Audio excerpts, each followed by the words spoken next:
At Blackwood Pharmaceuticals, a clandestine operation is underway as a mouse is taken from its enclosure for a covert procedure. Simultaneously, Claire arrives at the state-of-the-art facilities to participate in a 5-day clinical trial in exchange for a financial compensation. As she and other participants change into scrubs, they are summoned to the exam room, only to find that their mobile devices have no signal. Claire attempts to leave a message for her concerned mother, but it fails to send. It appears that the two had a falling out. The group is then introduced to Dr. Burke, who will oversee the trial. The medication dosage will start low and gradually increase daily, and participants will be confined to the same floor for the duration of the trial. Throughout the day, a nurse diligently monitors their health, repeating questions about any discomfort, checking their pulse, taking blood samples, and even accompanying them to the bathroom to collect samples. When Allison tries to strike up a conversation with Claire, she lashes out and yells at her, only to interrupt herself when she suddenly feels ill and rushes to the bathroom to vomit. Following the incident, Claire encounters Amir and learns that he is a medical student seeking an internship with the company.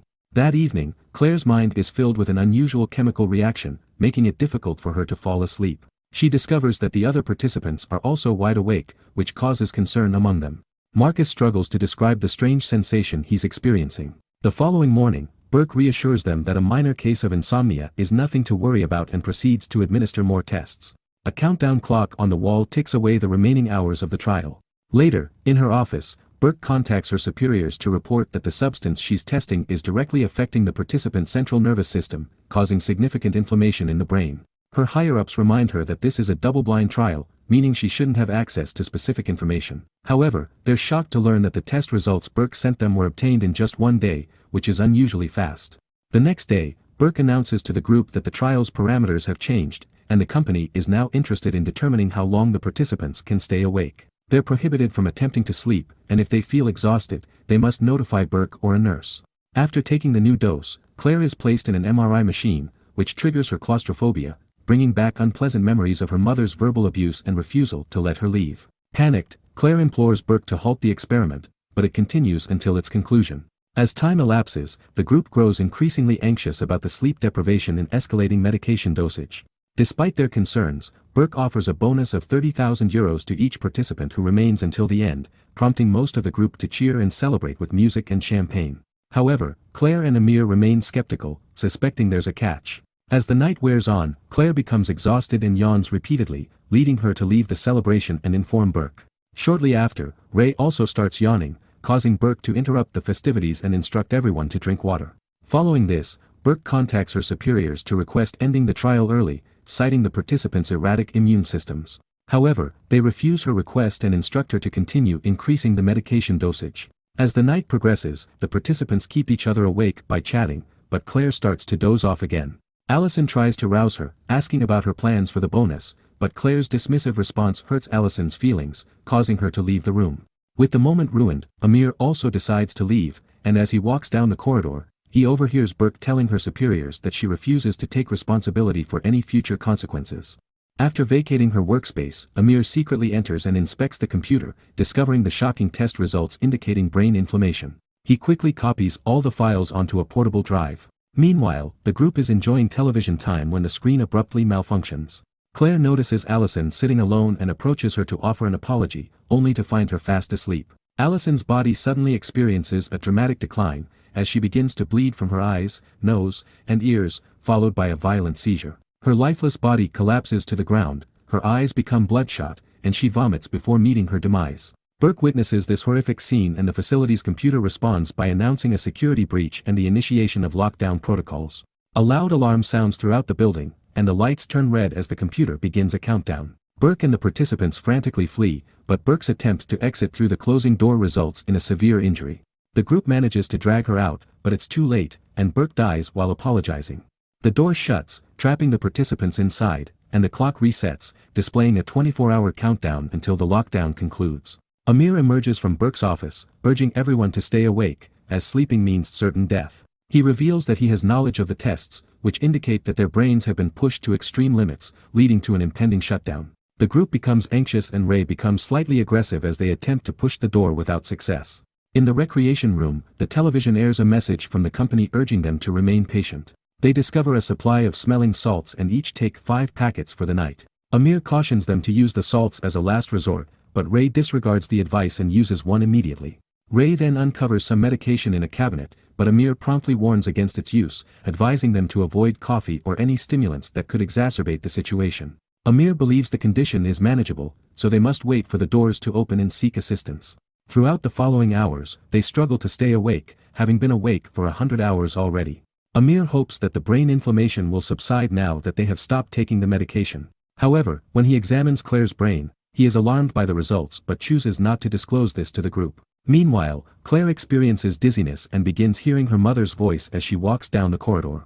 She decides to record a message for her mother, who is receiving palliative care in the hospital due to liver damage from excessive drinking, but ultimately deletes the video. Later, she discovers the mice in the lab and decides to release them, but they resist leaving. With only 16 hours remaining, the group starts struggling to stay awake. Ray slaps his cheek to fight off drowsiness after running out of his supplies, and then begins pestering the others for theirs, but they all refuse to assist him. Meanwhile, Amir carries out tests in the exam room with the two bodies, and is startled when Burke suddenly sits up behind him. However, when Amir turns around, Burke is still lying motionless, indicating that he may be experiencing hallucinations.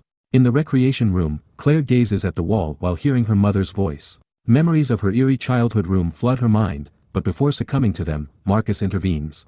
Claire is puzzled by Marcus's resilience, prompting him to reveal a scar on his leg from a serious hiking accident, emphasizing the body's innate survival instinct. Claire later explores Burke's office and reviews brain scans before examining her patient file. She uncovers records detailing her self-destructive behavior and despair, which made her an ideal candidate for risky experiments. Subsequently, Claire finds Vanessa using fire to stay awake, determined not to give in. In the bathroom, Marcus is whistling when he hears a response, even though he's alone. He turns on the faucet, but the water doesn't make a sound as it falls. It's not until he turns it off that he hears the delayed noise. When he knocks on the mirror, the same thing happens, the sound is delayed. Scared, Marcus leaves the bathroom and hears whistling in the corridors. He wanders around but doesn't see anyone, and when he reaches the front hall, he's shocked to see the door opening. Marcus goes through the door and into darkness, and later the others find him dead on the floor. The hallucination had made him fall asleep. There are still 15 hours to go, and everyone is worried. Claire feels dizzy and has a vision of Allison waking up, so she walks away from the group.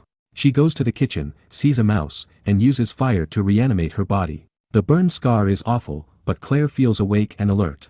After bandaging her hand, she finds the others and yells at them, saying she's tired of waiting and will find a way out. The group makes a map to determine which wall they need to break to escape. Amir says it won't work due to the facility's security, but the others ignore him and start hitting the wall with an axe.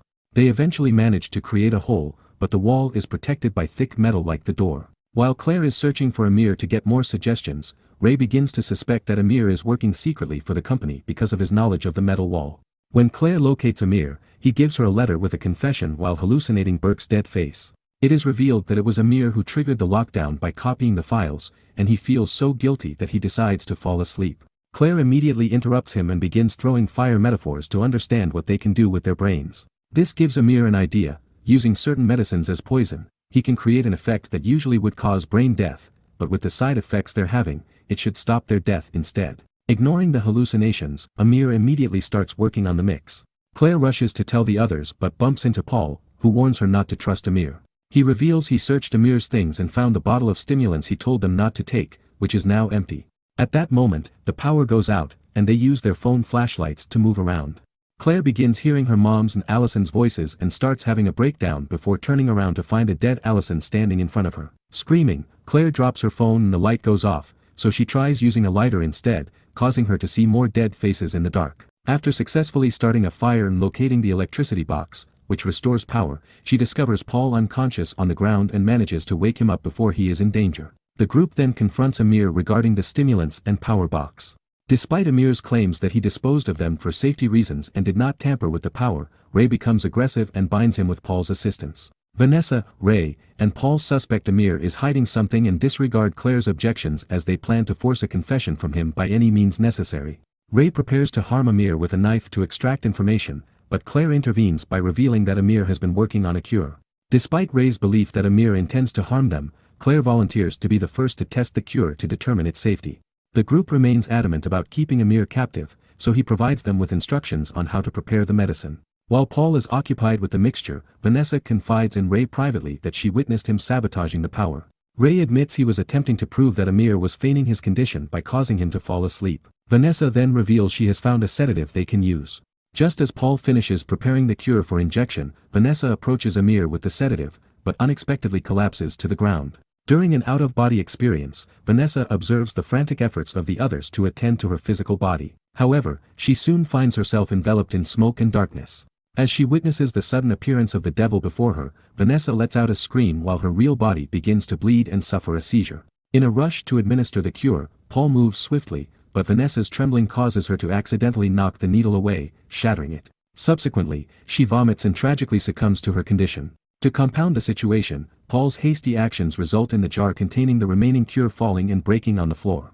Amir's uncontrollable laughter incites Claire to react aggressively, brandishing a knife in response. Feeling herself losing control, Claire exits the room to check the time, only to find her blurred vision distorting the numbers into the phrase, "Good night." As she fixates on the wall, the echoes of her mother's voice resound, plunging her into darkness.